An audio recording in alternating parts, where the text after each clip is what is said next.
ਅਸਲਾਮੁਅਲੈਕੁਮ, ਕਿਵੇਂ ਹੋ ਗਾਇਸ? ਹੱਸਦੇ ਰਹੋ ਤੇ ਵਸਦੇ ਰਹੋ।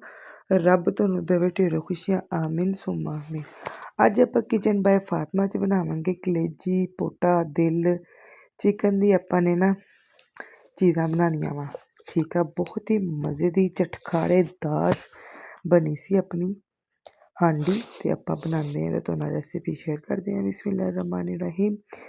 ਕਲੇਜੀ ਲਈ ਆ ਮੈਂ, ਉਸ ਤੋਂ ਬਾਅਦ ਪੋਟਾ ਲਈ ਛੋਟੀ ਆ, ਬੜੀ ਨਹੀਂ। ਪੋਟਾ ਵੀ ਮੈਂ ਛੋਟਾ ਕਰ ਲਿਆ ਸੀਗਾ ਅਤੇ ਦਿਲ ਵੀ ਮੈਂ 2 ਹਿੱਸਿਆਂ 'ਚ ਕਰ ਲਿਆ ਸੀਗਾ ਅਤੇ ਇੰਨੀ ਮਜ਼ੇ ਦੀ ਬਣੀ ਸੀ। ਤੁਸੀਂ ਵੀ ਟਰਾਈ ਕਰਨੀ ਹੈ। ਸਰਦੀਆਂ ਦੇ ਵਿੱਚ ਨਾ ਇਸ ਤਰ੍ਹਾਂ ਦੀਆਂ ਚੀਜ਼ਾਂ ਬਹੁਤ ਮਜ਼ੇ ਦੀਆਂ ਲੱਗਦੀਆਂ ਵਾ।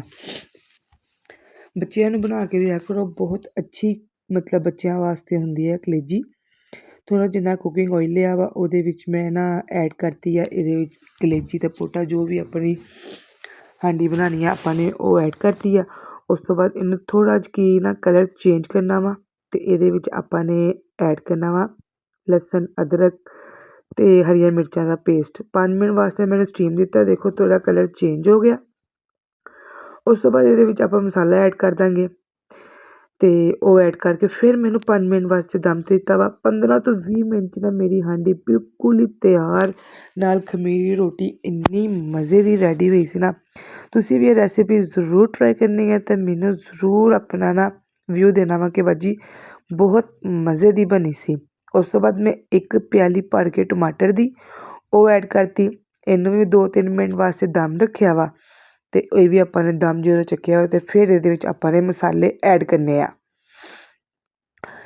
1 ਚਮਚ ਮੈਂ ਇਹਦੇ ਵਿੱਚ ਜ਼ੀਰਾ ਐਡ ਕੀਤਾ ਵਾ ਅਤੇ 1 ਚਮਚ ਮੈਂ ਨਮਕ, 1 ਚਮਚ ਮੈਂ ਚਿਕਨ ਦਾ ਪਾਊਡਰ, 1 ਚਮਚ ਧਨਾ ਮਿਰਚ, 1 ਚਮਚ ਹਾਫ ਚਮਚ ਹਲਦੀ। ਸਿਰਫ ਘਰ ਦੇ ਮਸਾਲਿਆਂ ਦੇ ਵਿੱਚ ਆਪਾਂ ਨੇ ਰੈਡੀ ਕੀਤੀ ਹੈ ਚਟਖਾੜੇਦਾਰ ਕਲੇਜੀ। ਜਿਸ ਤਰ੍ਹਾਂ ਇਹ ਬਰਾਊਨ ਹੋ ਗਈ, ਮੈਂ ਉਹਦੇ ਉੱਪਰ ਹੋਰ ਧਨਾ ਮਿਰਚ ਥੋੜ੍ਹੀ ਜਿਹੀ ਨਾ ਐਡ ਕਰਤੀ ਸੀ ਅਤੇ ਬਹੁਤ ਮਜ਼ੇ ਦੀ ਹਾਂਜੀ, ਅਗਰ ਤੁਹਾਨੂੰ ਮੇਰੀ ਵੀਡੀਓ ਅੱਛੀ ਲੱਗੀ ਹੈ ਤਾਂ ਜ਼ਰੂਰ ਸਬਸਕ੍ਰਾਈਬ, ਲਾਈਕ, ਕਮੈਂਟ, ਫੋਲੋ ਲਾਜ਼ਮੀ ਕਰਨਾ ਵਾ। ਆਪਣੀ ਫੈਮਿਲੀ ਦਾ ਧਿਆਨ ਰੱਖਣਾ ਵਾ। ਸਰਦੀਆਂ ਆ ਗਈਆਂ ਵਾ ਅਤੇ ਹੁਣ ਤੁਸੀਂ ਨਾ ਸਰਦੀਆਂ ਤੋਂ ਬਚ ਕੇ ਰੱਖਣਾ ਆਪਣੇ ਬੱਚਿਆਂ ਨੂੰ। ਓਕੇ, ਅੱਲਾ ਹਾਫਿਜ਼।